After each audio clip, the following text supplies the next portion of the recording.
So today I've been saddled with the responsibility of talking about strengthening the family bond. Wow. When I saw the theme, I was really excited. Strengthened for greater heights, greater heights. So like they always say, the enemy of great is good. So sometimes we settle and we think that's about it. Well, life is good. We're doing well. Even as a family, all is good. But then today, God is reminding us again, there are greater heights we need to aspire to, and just thinking about it, I was like, sometimes we forget that our marriage is an assignment. There is a purpose for which God brings two people together. I'm not just with my husband for us to have a good time. There is an assignment. There is a reason God has brought us together. And not until spouses get to that point when they begin to explore, why has God brought us together? What sphere of influence will God have us dominate? We will begin to settle for petty things. We will stay arguing over unnecessary things. We need to get to that point where we look beyond us. It's bigger than us. The purpose is bigger than us. We need to think about it. Why has God brought us together? And you might find out that you've been called to dominate one sphere of influence. Over time, as the years go by, you might begin to dominate in a number of spheres of influence. But it is something that we need to sit back and look at, because what happens between myself and my husband impacts our family, affects the children. And that's why what we're talking about today is crucial. I saw a research I would want to make reference to. For some reason, my thing is frozen. Bear with me.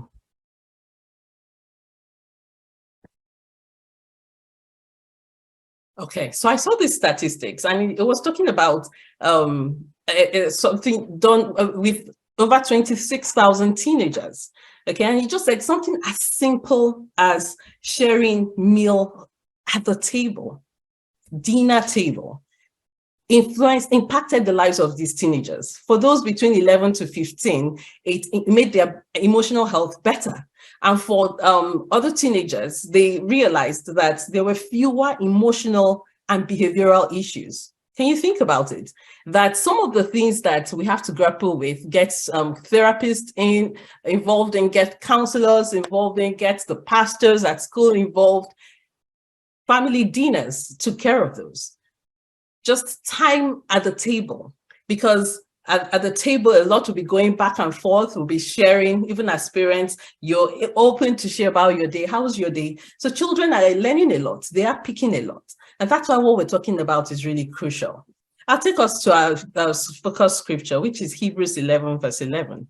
Looking at it from the Amplified version, I was just so excited. By faith, even Sarah herself received the ability to conceive a child, even when she was long past the normal age for it. It wasn't okay at the time, like Pastor B was saying earlier. Her body had, judging by the normal looks of things, her body would have failed her. Right, but she received strength to conceive. So I don't know what point we are as a family, what you're trusting God for, where you are. You may think, oh, we've peaked, we've plateaued. Oh no, receive strength to conceive today. There is more. God is calling us to more. Okay, knowing that He who has promised is faithful. Like Pastor Luke was saying, sometimes we need to tarry, we need to linger and hear what God has to say to us. It's so busy out there now, but we must create that time to tarry in God's presence. So what is family bonding? It's simply spending time, but it doesn't just stop there. Spending time together. Yes, you're spending time together with the family, but it is with the aim of achieving positive emotional connection. It's just beyond spending time. Sometimes, yes, we stay with the children, we stay together, and we say we're spending time as a family. We're on our phones. That's not spending time. The aim is beyond that, that we achieve positive emotional connection. And what is emotional connection? It is a feeling of closeness, an alignment. So if it's talking about an alignment, it means that a great level of intentionality has to go into it. Okay, it's beyond just physical connection. It's beyond us having surface level conversations. We go deeper. I can look at my husband and know that something is not right. I can look at my daughter and know that, no, something is off, because of the chemistry, because of the emotional connection we have built over time. And thinking about it, like I was saying earlier, if things are sorted between myself and my spouse, then things would be better in our family. Our children would come in and plug in, right? So I thought, how would spouses then know there's emotional connection between us? And so I came up with a few things. So one would be strong friendship. There should be some level of cordiality. We should enjoy spending time with each other, enjoy each other's company. We should be able to enjoy having a laugh together. When was the last time we sat as spouses and just had a good laugh? Okay, we should be able to talk daily. Sometimes when we work with spouses, we hear some of them say, oh, there's never enough time for us to talk, because by the time we get home, one of us may have fallen asleep in the course of having this conversation. But yes, that's why we should have one long conversation over the day. We should be touching base with the other, texting the other, talking about what's happening in your day. That's at the same time letting the other know, I have you in mind. You're important. You're part of my life. I carry you along in my thoughts. We're talking about emotional connection, not just the normal thing. We're going beyond the physical. Then we should have routines as a family. What routines do you have in place? Sometimes because it's so busy now with the crazy schedules we have. It's like even having the dinner together as a family has gone off in most families. When was the last time we sat as a family to have a meal, apart from the regular Sunday meals? These are things, don't forget, when I started, I said there must be a level of intentionality to this. We need to think about it. Okay, when was the last time we went out together as a family? When was the last time we had a family picnic? When was the last time we went for a walk as a family? We must bring in some routines. These are meeting points to ensure that we're touching base. At the same time, we're spending time together. So we're in touch. We know what's happening with the other. There was a case that happened recently, and a man committed suicide, and his wife was saying, by the time she was really shocked about it, by the time the police were making some revelations, she kept saying, well, how come he was going through all this and I never knew about it? Emotional connection. It's deeper than the physical connection. Okay, people can be in the same physical space and different emotional spaces. So we must ensure that that connection is there. The first point of call, when something major happens, good or bad, can your spouse call you when he probably thinks she will be disappointed about this news, but I'm going to call her anyway? Okay, can your daughter think of something and say, get to that point where she doesn't have to second guess. Mom will be okay with this. But when she gets to that point where she's thinking, mom is going to freak out, I'd rather not tell her. That's not a good place. There's no emotional connection. She should be able to come to you crying, knowing that it's my father's arm, it's my mom's arm. I'm just going to run into it. I know that that's the place of safety. Okay, and then vulnerability. When I was looking up the word vulnerability, I was saying something about this is the point where people share, knowing that there is the possibility of attack or harm. I know that I could be judged for what I am saying, but because there's a level of trust between us, it's full disclosure. There are no secrets. It's open. I share. And then accountability. Can your spouse call you out? Yes, there's a problem with another member of the family and it needs to be amended and you're just carrying on. Can your spouse say to you, I think you need to fix your relationship with this person? We need to get to that point where we're accountable. So all of this must be done intentionally. And I thought, okay, what are some of the things that could kill family bond? Killers of family bond. Deceit. Sometimes you see people lie. You lie to your children. You don't realize it erodes trust in the relationship. It's difficult to trust again. Then another one that is plaguing the marriages of believers these days, pornography and sexual sin. Of course, with pornography comes sexual sin with it. To think that there are people who, I would want to say this for the benefit of anyone who will be watching this later as well. If there's something you're dealing with at the moment and it's become a yoke of sin, find someone you can be accountable with. It's a lot of guilt. After that, to have to deal with that, someone you can open up to and talk to the person. You will find out that on that day, you'll find liberation, you'll find freedom. Don't keep all of it. You're struggling with it. Yes, but there are people who have broken out of pornography. So it is possible. Don't stay there. Don't stay in that dark place. Okay. And to think that sometimes it comes with some consequences. Your spouse has to deal with the pain of betrayal and possible outcomes, one of which could be that a baby is born out of extramarital affair, and it has to be tossed on your spouse, And to anyone who is in that place where something has rocked the family and there's a lot of pain, there's a lot of bitterness, I would remind you of God's word today in Psalm 34 verse 18. And he says, the Lord is close to the brokenhearted and saves those who are crushed in spirit. It might feel like there's shame all around you now. Oh Lord, how do I grapple with this? The Lord will save you. He saves those who are crushed in spirit, and he will heal that broken heart. Just open your heart and just receive the healing. He will heal that heart. And then we have resentment. This is built from bitterness, bitterness and hurt. And what we don't realize is that this alienates us from each other. It just drives a wedging between us. And you're there feeling upset about something and you're stuck to it. And you don't realize that at that point, you don't even know what's happening in your spouse's life. Like the example I gave earlier about the man who committed suicide, it just pushes you, and it really leads to more, okay, an issue caused this now, and the bitterness is lingering. And what I don't realize is that it's pushing us further away and bringing about more issues, more conflict to be dealt with.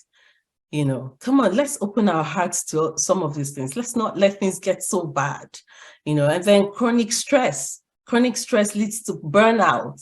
People burn out and they have no energy to connect to the family. It's just, there's nothing left there. You don't want to drive yourself to that point. We should, from time to time, be able to catch rest, the needed rest. Then rigidity. This one is very, very, very typical. I'll talk more about it when in the next two slides, where people are so set on having things done their own way. It's either my way or not. No, that shouldn't be. When we talk about that there are needs in marriage. I have needs. My husband has needs. We are two different people. We must get to the point where we appreciate our differences. Okay, what that simply says is my needs as a woman. Some of my needs as a woman will be security, connection, the need to connect. My husband, as a man, should not be discounting my needs. He shouldn't stay there and be thinking, why do I have to talk to connect with you? No, you attend to that need. And then I attend to his need as a man, one of which is respect. I just give it, And if we get to that point, there'll be a lot of, joy in the relationship. Then selfishness. It's just me. You can't marriage doesn't work like that. Jimmy Evans would say marriage is brutal on selfish people. Okay. So, but why family bonding? Why is it important? It improves parenting. When I'm in sync with my husband, we're speaking the same language to our children. They're not playing us against each other. Okay. And then it's just good for the children. It impacts on their emotional health, like we saw with the statistics I thought we looked at earlier. Children are able to understand that, this environment is emotionally safe. They understand that I am important. In the course of it, they're seeing some level of emotional maturity. They're learning to self-regulate as well. It's not okay that when I don't feel okay, I just dump my emotions. So it's helping the children as well, just as it's helping you as an individual. Conflict management is easier. It's easier when there's bond between us. When there's no bond, there's a lot of suspicion. Something that would have been done with good intentions, just unintentionally, but, with nothing evil in it. We would then begin to interpret things, and tie it to this and tie it to what was done the other day. And you said this and you did this. No, it helps with conflict management. That's why we should be bonding. It improves self-esteem, especially for the children. It's a good place for them to know, because it's a healthy environment. They know I'm loved. I'm regarded by my parents. I can take the world. They go out there ready to take the world. Their prayers will be hindered. And when I say this, sometimes I chuckle because I'm thinking, in an environment where there's a lot of resentment, do people even pray? You see what we rob ourselves of when we do this? We're not even praying for each other. We should be doing that. One of the things I love most, which we do as a routine in our family, is to pray for each other. I love it when my husband prays for me. You know, I can hear his intentions concerning me. It's very, very soothing. You know, and then financial progress, you know, as a family, we can achieve more. The calling, it's a call to greater heights. If we're there bickering about little things, we won't be able to cast a vision for our family to know this is where we're going to, this is what we're aspiring towards. Okay, so there's a buy-in from everyone for us to achieve that goal. You know, it is important that we pay attention to these things, and then it improves communication. We're able to communicate in a healthier way. I'm able to express my thoughts, not feeling like I would not be, my feelings will not be validated. Okay, I feel heard in the relationship, and that's where we want everyone to get to. In what ways can we bond then? One is you need to see the vision of a bonded family. What would it mean to you to have a bonded family? When you say my family is bonded, it's something, it's an activity we may want to do when we get home, that we are bonded as a family. What would it mean to you? How would they feel for everyone in it? Your husband, your children, how would they feel knowing that, okay, our family is bonding? What would the emotional state in that marriage, in that family be for everyone in it? You need to see that vision, then sell that vision to everyone. There should be a buy-in, you know, and then we should be working towards it. And then we need to have family meetings. I was talking about rigidity earlier. This is where it affects some of us, you know. When you're so stuck, having family meetings is we come together as a family. It's not a time to get defensive. The children have to air their views. Mom, you did this on this day. I don't like the way you shouted at me. It could be 1 hour a week. Now, it's not a time for you to say, oh, no, I did it because. No, it's a time to hear them out. Let them speak. Let them air their feelings. You want them to empty their hurt buckets. Mom, you did this and I don't like it. And you shouted. They may not sound the way you want them to sound at that time, but we know that anything done in this hour is forgiven, okay, is excused. But that's where you're encouraging them to speak out. So I think families should adopt this, you know, have that moment where as a family you're able to, and then another time you can explain to them why you did what you did, but not in that hour. All right. And then you need to listen to books together. Read and listen to books together. Why I put the listen to there is a lot of people these days say, we don't have time to read. If you're not reading, you should at least be listening to something. What matters is that you're going for the information. You need that information so that you're on the same page. You're exposed to the same information as your spouse. You're exposing your children to as much information as well. And then have deeper and meaningful conversations. Hey, don't let time rob us of this. Deep conversations, quality conversations. Go in, get to find out, how are you doing? How are you? When was the last time you asked your spouse that? Truly, how are you? Not just the surface, how are you? Okay, where you really want to know what's happening. How are things about, what about this? What about that? Where your spouse can share even his fears without feeling uncomfortable, knowing that you will be able to manage that information. Okay, and then extend grace, even in trying moments. I watched an interview and it broke me so much. It was a couple, and what had happened was mom dashed out very quickly to the store. They have 3 children, a 4-year-old, a 2-year-old, and an infant. So dad was left with the 3 children. He went in to get something in the room, and their little daughter, the first daughter, went out, was walking around the pool and jumped into it and drowned. Now, when they were talking about it, the man was saying he was crying, you know, at that point. When they got to hospital, they were trying to resuscitate her. But that's what his wife's action was what helped him go through the grieving period, you know. And that at some point, she was crying as well. And she put her hand on his shoulder and she kept saying, you're a good father. You're a good father. You're a good father. He needed to hear that. That was her extending grace. I feel disappointed, but yes, you're a good father. It's not about what you've done. When was the last time you extended grace to your spouse? When was the last time you extended grace to your children? Yes, they deserve to be told off. They deserve to be, you know, but I'm going to extend grace. And we need to be doing that. Then we need to have a common vision, a common mission. There's a reason God has called you together. Some people call it social responsibility. Some people call it ministry. But there's something your family should be giving back, should be giving to others. Okay. And what that helps with is it keeps you both together. There's something you're pursuing. Even if you have different vocations, there's something bringing you together. Okay. And then you are achieving a mission to the glory of God. And then you need to develop routines. We need to have activities like going out together, eating at the table, picnicking. These are important. Maybe going activities around Christmas, Christmas traditions, really important. Okay, I had to breeze through that, but I will stop then. It is my desire that we as people will open our hearts to what God will have us do. God is calling us to more. He desires more of us, especially of believers. We are the light. He wants us to go out and shine the light. All right. So let's not let the devil, come in between us, causing unnecessary conflicts between us, unnecessary pain. Let's just go out and be the light and spread the love of Christ to people. Our world needs it. I was going to ask a quick question as well. Present day, what do you see as the major challenge for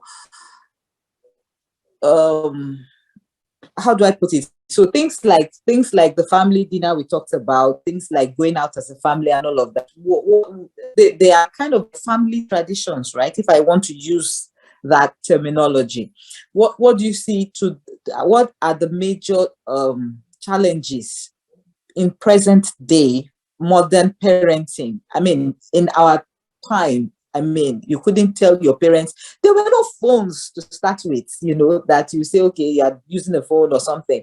But they kind of like commanded our obedience to the family traditions.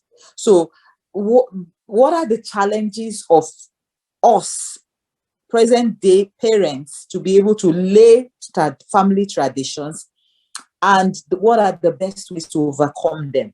So I'm not sure, did you get my question, please? I like the term you used already, traditions. So it means that they have to be there. They have to be set by people. We make them what they are. So first of all, it requires a level of intentionality, as earlier stated. But then I was just thinking as you were talking, and I thought some parents don't have ground rules. Okay, because these days sometimes you see teenagers who are always on their phones. It's like they even when it's like, okay, we're having dinner together at the table, they come with their phones and they're scrolling through and talking to mom, things like that. We should have some ground rules. It just helps because it's about the connection. So we can't be building connection if you're distracted. Okay, and that should also be applicable to parents as well. So we should be looking inwards. But as when you start asking the question, something that jumped at me, what could be some of the other things that affect us as people now? It's just the way things are right now. Sometimes you find parents who work different hours. Okay, so you have shifts. So one works in the daytime, the other works at night. So it's like as one is coming in, the other is going. So that's where intentionality is required. If it won't work in the course of the week, how about the weekend? We can insist on something. We're speaking to this couple, and the guy was saying he was pushing for at least having Sunday breakfast. He said it's something that has not happened in their 10 years of marriage. So where we just sit down, and that's because of the kind of shifts they run. So this was someone who was trying to push for a certain time. We need to find that time, maybe Friday evening or Saturday evening, but just that time where we all come together to have that moment. And then with family meetings as well, it's a big thing. It helps with it. So those are some things that came to mind. Yeah. Thank you very much. Thank you. You talked about family meetings. For some parents that have never had one before, what would be the first steps towards having family meetings? I mean, that should be the first meeting, then should be about selling identity. Every family has an identity. Okay. This is what we are about as a family. Do your children know that? It shouldn't just be mom and dad who communicate that to themselves. The children should know this is our identity as a family. You know, there are children who will tell you when you speak to them. I was speaking to this young lad one day, and he was crying and said, "Oh," and I was like, "What's the problem?" He said, "I feel poorly." I was like, "Okay, so why are you crying?" And he said, "Mom's not going to be happy with me because I feel poorly." And I was thinking, okay, that's a bit overboard. But he was thinking, Mom, the first question Mom would throw at him when he walks home is, "Why have you brought these diseases of the Egyptians home?" But that's what I could see there was Mom was trying to train the boy in the things of the spirit, where you are able to, you know, take a stand in the spirit. So it's about selling an identity to the child. This is what we're about. In that family meeting, it's not happened before, so they'll be looking at you. So you're putting something forward to them. Then you can be asking them, because you need their input as well. What do you think should make up our family? Then there's the part of discussing family values. There are every family should have values. What are your core values? There are core values. Family values of integrity, values of hard work, resilience, excellence. These are some values. So it's up to you as a family to sit down and say, these are what we think should be our values. This is what will guide us as a family.